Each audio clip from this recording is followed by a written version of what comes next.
ओम नमो विष्णवे नमः। दोस्तों, आप सभी का मेरे इस यूट्यूब चैनल में हार्दिक स्वागत है। दोस्तों, विशाखी अमावस का हिंदू धर्म में सबसे ज्यादा खास महत्व माना जाता है। अमावस के दिन पवित्र नदियों में स्नान करना और पितरों के निमित्त तर्पण और पिंडदान करना बेहद ही शुभ फलदायी माना जाता है। और इसी के साथ साथ विशाख अमावस की व्रत कथा सुनने का भी विधान है। तो दोस्तों, आज की इस वीडियो में मैं आपको विशाख अमावस की व्रत कथा का रसपान कराने जा रही हूँ। तो चलिए वीडियो शुरू करते हैं। दोस्तों, अगर आपको हमारी ये वीडियो अच्छी लगी हो तो लाइक शेयर और सब्सक्राइब करना ना भूलें और कमेंट बॉक्स में जय श्री हरि अवश्य लिखें। तो चलिए वीडियो शुरू करते हैं। दोस्तों, पुराने समय की एक बात है। एक गांव में एक गरीब ब्राह्मण परिवार रहता था। उस परिवार में पति पत्नी के अलावा एक पुत्री भी थी।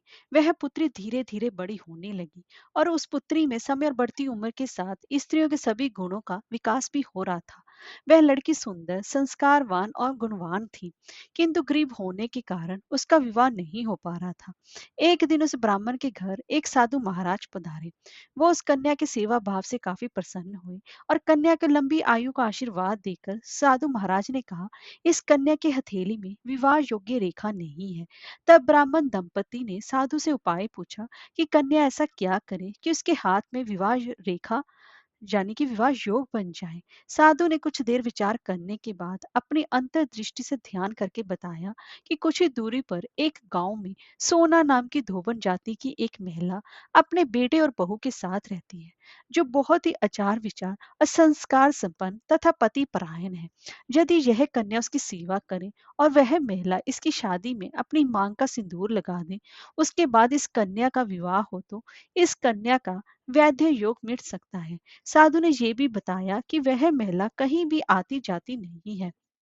यह बात सुनकर ब्राह्मणी ने अपनी बेटी से धोबन की सेवा की करने की बात कही। अगले दिन कन्या प्रातःकाल ही उठकर सोना धोबन के घर जाकर साफ सफाई और अन्य सारे कार्य करके अपने घर वापस आ जाती। एक दिन सोना धोबिन अपनी बहू से पूछती है कि तुम तो सुबह ही उठ के सारे काम कर लेती हो और पता भी नहीं चलता। तब बहू ने कहा, माँ जी, मैंने तो सोचा कि आप ही सुबह उठ के सारे काम खुद ही खत्म कर लेती हैं। मैं तो देर से उठती हूँ।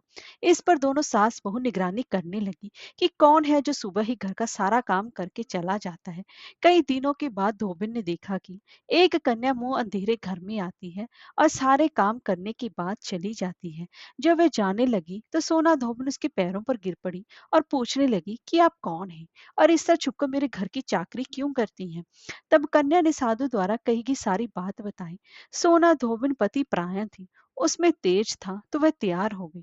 सोना धोबन के पति थोड़ा अस्वस्थ थे। उसने अपनी बहू से अपने लौट आने तक घर पर ही रहने को कहा। सोना धोबन ने जैसे ही अपनी मांग का सिंदूर उस कन्या की मांग में लगाया, उसका पति मर गया। उसे इस बात का पता चल गया। वह घर से निराजल ही चली थी, यही सोचकर कि रास्ते में कहीं पीपल का पेड़ मिलेगा तो उसे भंवरी देकर उसकी परिक्रमा करके ही जल ग्रहण करेगी। उस दिन अमावस्या तिथि। ब्राह्मण के घर मिले पूरे पकवान की जगह उसने ईंट के टुकड़ों से 108 बार भंवरी देकर 108 बार पीपल के पेड़ की परिक्रमा की और उसके बाद जल ग्रहण किया। ऐसा करते हुए उसके पति के मुर्दा शरीर में वापस जान आ गई और धोबन का पति वापस जीवित हो उठा। इसीलिए अमावस्या के दिन से शुरू करके जो व्यक्ति हर अमावस्या के दिन भंवरी देता है, उसके सुख और सौभाग्य में वृद्धि होती है। पीपल के पेड़ में सभी देवों का वास माना जाता है। अंततः जो व्यक्ति हर अमावस्या को ना कर सके, तो वह वैशाखी अमावस्या को तो विशेष रूप से 108 वस्तु की भंवरी देकर सोना धोबिन और गौरी गणेश का पूजन उपासना करता है, उसे अखंड सौभाग्य की प्राप्ति होती है। इसीलिए वैशाख मास की अमावस्या पर सभी अखंड सौभाग्य की प्राप्ति के लिए सभी महिलाओं को भंवरी पीपल के पेड़ पर अवश्य ही देनी चाहिए। हरे कृष्णा, राधे राधे।